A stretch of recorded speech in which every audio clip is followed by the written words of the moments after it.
Hey guys, welcome back to the channel here. So this is a new look for me. As you know, today Dodge released its new Charger. A lot to go over with there. I just watched the video. It's been 2 minutes since I watched the video. So a different look here. We're actually sitting inside of my shop where my Challenger is stored, and I figured this was the perfect area and the perfect car to kind of get behind here and show everyone or tell everyone what is going on here with the new Charger. But I just purchased a new mount. This is probably how I'm going to be filming some of my videos now. I like the camera looking at me instead of me looking at the road with the camera, which I will still do. But anyway, the new Charger. Wow, where to begin with, guys? So we found out, if you watch the video, it was about 10 minutes long. A lot to digest with the video. You could talk about that video for an hour, but let's just get into it here. So the new Charger comes in 3 formats. So we have the electrified coupe, which most of us already knew that was going to come out.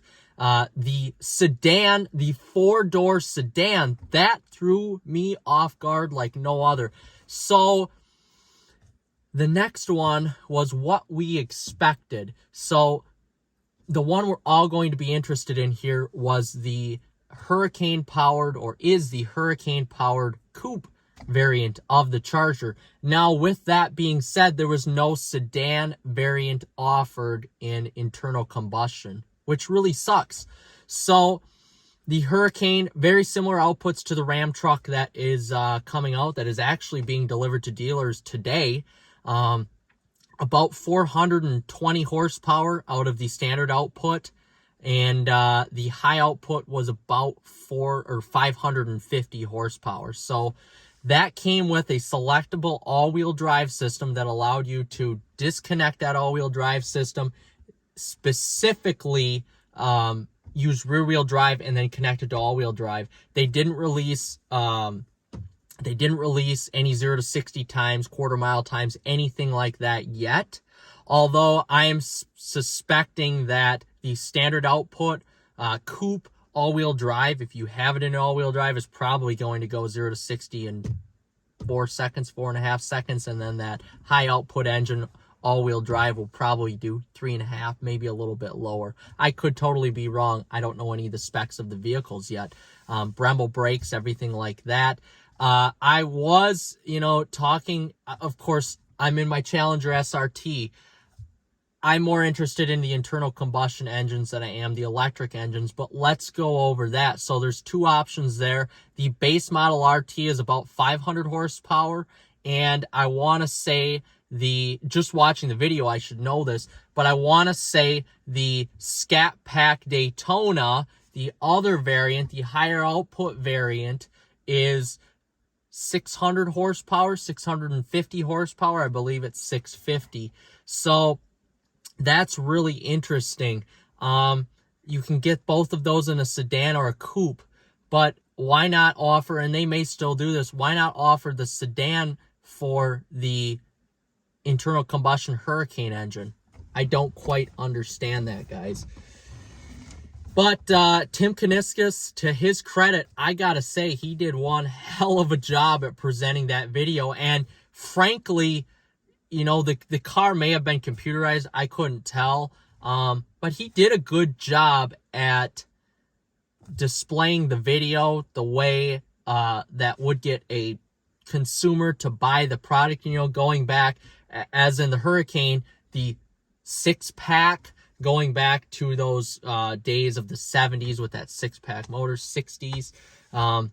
He did a great job with that. I thought he did a great job at creating the Brotherhood of Muscle again with the Dodge brothers, going back into the early 1900s there. I really like that. And all in all, Dodge is trying to do what they can to keep the brand alive. Tim Kuniskis is, he's a big muscle car guy. He loves his V8s. But they're doing what they can to keep the brand alive. They're trying to bring back any sort of life, of great moments in Dodge history to keep that brand moving. And that's what they did with this new Charger. The Fratzonic chamber with the electric motor take it or leave it. I think that's a pretty cheesy thing. I guess when I drive the vehicle, then I will know what it sounds like and what it's going to be. So I don't know if that's necessary in an electric vehicle. I've driven many electric vehicles. I guess I buy an electric vehicle, or if I would buy an electric vehicle, it would be for A, efficiency, B, for quietness on the road, and C, for comfort. I guess I don't really care about how loud the vehicle is if it's an electric vehicle. For me, electric is luxury. I'm buying that for a luxurious experience. That's just me personally. But to stick on the topic of the Hurricane engines, it's interesting. Those are some interesting things. And quite frankly, the turbos staying spooled all the time to provide that low-end torque V8 experience, I guess we've yet to know what that is going to be like, and we don't know what it's going to sound like. I know as an owner of a AMG V6, it's not a straight 6 like the Hurricane. It's a V6 cold V configuration with an AMG exhaust package on it. It sounds good. Don't get me wrong, it sounds good, but when you line it up with our Durango RT Tone Go with the Hemi, there's really no comparison. There's no comparison. So I'm curious to see when the build configurator becomes available, if we can add a performance exhaust on there, if that's already an option that comes on these vehicles, the RT, Scat Pack, whatever. And here I am. I don't even know the models yet. I'm referring back to what we use today. So, you know, if we want to talk about the looks of the vehicle, I loved the sedan. I have to say that. I actually love the look of the sedan. You know, sitting right next to me right now, I have my 300 SRT. And as the 300 and the Charger has evolved over the times, you know, I have an 07. I really like the look of that sedan. I feel like it combined a little bit of that LX platform in the 300 or the Charger, combined it with this Challenger here, and it gave it a good look. So all I can hope for, all us Dodge consumers can hope for, is that they prepare a sedan for that Hurricane i6 or straight 6 engine.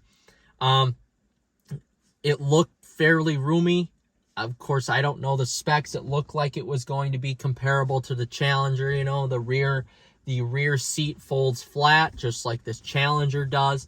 Although the Charger nomenclature for people my age, and I had a lot of comments on some of my older videos here about, oh, how the Charger used to be a two-door. Well, right now, the Charger to people my age, anywhere from 20 to 30, even 35, that's a four-door sedan. So having a coupe Charger form and a four-door sedan Charger form could get a little bit confusing when you're talking to people at car meets or even your own family for that matter. But we'll see what happens. I have to say I did like the look. I would buy that vehicle. I would buy that vehicle for the looks. It's a shame it doesn't have a Hemi V8. No Hemi. That sucks. So you're losing out on the noise. You're losing out on the volume of the car. You're losing out on the low-end torque. But I guess, you know, Tim Kuniskis in the video stated that the government was forcing him away, you know, forcing Dodge. They basically forced the Hemi out of existence. Well, GM is still putting a V8 in their trucks and their SUVs. Ford is still putting a V8 in their trucks and their muscle car. Have the option. Have the 6.4 at least as an option. It's a bummer, really, and you're losing. I've went into depth on this topic in previous videos, so I don't want to hit it too hard. But you're losing your brand identity. And Tim Kuniskis did a great job at, you know, trying to retain that identity and forging a new path. I give him credit for what he has to do as a, you know, the Dodge brand image. But, man, oh man, you're losing your brand image. I loved Chrysler since I was a little kid because of the Hemi V8. These cars have been badasses since 2004 with an available V8 engine. They were pushing the boundaries of the V8 engine when no other brand was doing it. They essentially brought it back from the dead in 2004 and 2005. Now, granted, there were a lot of V8s back then, but not as advanced as the Hemi or as powerful. I should say powerful. This really isn't an advanced engine. I should say powerful. But it's going to take a large consumer base to, or I should say the large consumer base that Dodge has, it's going to take a lot of them to go and test drive the vehicles and see if they really like the vehicles. Hopefully the press has good things to say about these new Chargers when they hit the market, electric and internal combustion. So design good, engines marginal at best. I haven't driven a Hurricane powered engine yet, so I wouldn't know. Electrified options, great, but where is the sedan version in the electrified car that should be in the internal combustion? Because for most of us Dodge buyers, internal combustion cars are what we drive, what we know. You know, none of us really own electrified vehicles. I know in my family we don't. We just got rid of our Dodge Journey for a V6 Mercedes-Benz AMG GLE.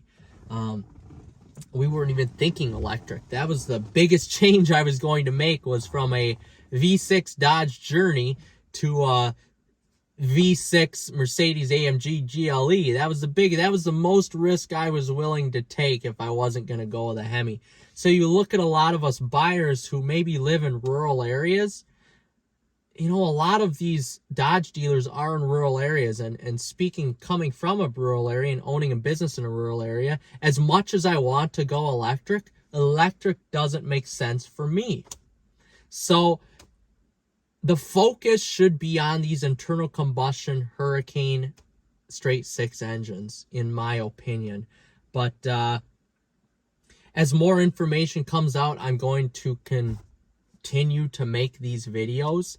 And I can't wait to see OC Motivator, TK's Garage, their reviews of it.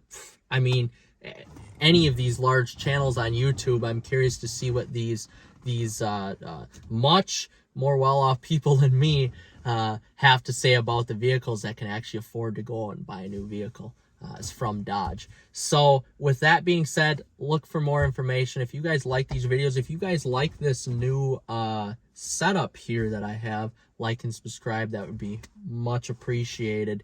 I might take this bad boy out for its first drive today. The weather's clearing up, so we'll see. All right, guys, take care.